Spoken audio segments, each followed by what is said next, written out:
ಜಲ್ಲಿಕಟ್ಟು ತಮಿಳುನಾಡಿನ ಒಂದು ಸಾಂಪ್ರದಾಯಿಕ ಕ್ರೀಡೆ ನಿಷೇಧಿಸಿದ ಸುಪ್ರೀಂ ಕೋರ್ಟಿನ ತೀರ್ಪನ್ನು ವಿರೋಧಿಸಿ ಸಮಗ್ರ ತಮಿಳುನಾಡಿನವರು ನಮ್ಮ ರಾಜ್ಯದಲ್ಲಿನ ತಮಿಳಿಗರ ಆದಿಯಾಗಿ ಒಕ್ಕೊರಳಿನಿಂದ ಹೋರಾಡಿ ಸುಗ್ರಿ ಆಜ್ಞೆಯನ್ನು ಹೊರಡಿಸುವಂತೆ ಮಾಡಿ ತಮ್ಮ ಸಾಂಪ್ರದಾಯಿಕ ಕ್ರೀಡೆಯನ್ನು ಉಳಿಸಿಕೊಳ್ಳಲು ಹೋರಾಡುತ್ತಿರುವ ತಮಿಳಿಗರ ಸರ್ಕಾರ ಅವರ ಒಗ್ಗಟ್ಟು, ನಾಡ ಪ್ರೇಮ, ಭಾಷಾ ಪ್ರೇಮವನ್ನು ಒಂದೆಡೆ ಶ್ಲಾಘಿಸಲೇಬೇಕು. ನಮ್ಮಲ್ಲಿ, ನಮ್ಮ ಕನ್ನಡಿಗರಲ್ಲಿ ಮರೆಯಾಗುತ್ತಿದೆಯ ನಾಡ ಪ್ರೇಮ, ಭಾಷಾ ಪ್ರೇಮ ಏಕೆ ತೋರಿಸುತ್ತಿಲ್ಲ ಆ ಒಗ್ಗಟ್ಟು? ಲಕ್ಷಾಂತರ ರೈತಾಪಿ ಜನಗಳ ಜೀವನಾಡಿ ಕಾವೇರಿ ನೀರಿಲ್ಲದೆ ಬರಿದಾಗಿ ಕುಡಿಯುವ ನೀರಿಗೆ ಕುತ್ತು ಬರುವಂತಾದರೂ ಹೋರಾಟಕ್ಕೆ ಬಾಗದ ಸರ್ಕಾರ.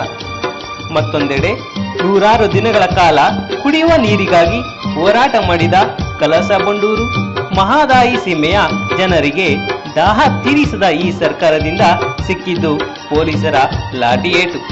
ಹೋರಾಟದಲ್ಲಿ ಸಫಲತೆ ಕಾಣದಿರಲು ಒಕ್ಕಟ್ಟಿನ ಕೊರತೆ.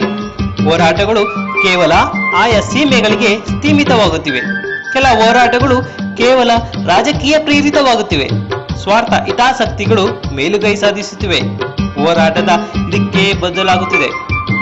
ತುಳುವ, ಕೊಡವ, ಬಯಲುಸೀಮೆ, ಮಲೆನಾಡು, ಉತ್ತರ, ದಕ್ಷಿಣ ನಾವೆಲ್ಲರೂ ಕರ್ನಾಟಕದವರೇ ಎಂಬ ಭಾವನೆ ನಮ್ಮಲ್ಲಿ ಮೂಡಬೇಕು.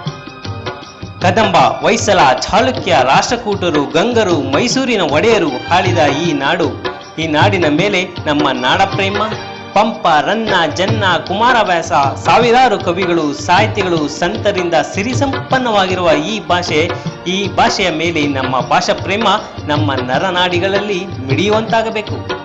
ಬನ್ನಿ, ಈಗಲಾದರೂ ನಮ್ಮ ಕರ್ನಾಟಕದ ಕಂಬಳದ ಉಳಿವಿಗಾಗಿ ಕೈಜೋಡಿಸೋಣ. ಜೈ ಕರ್ನಾಟಕ ಮಾತೆ.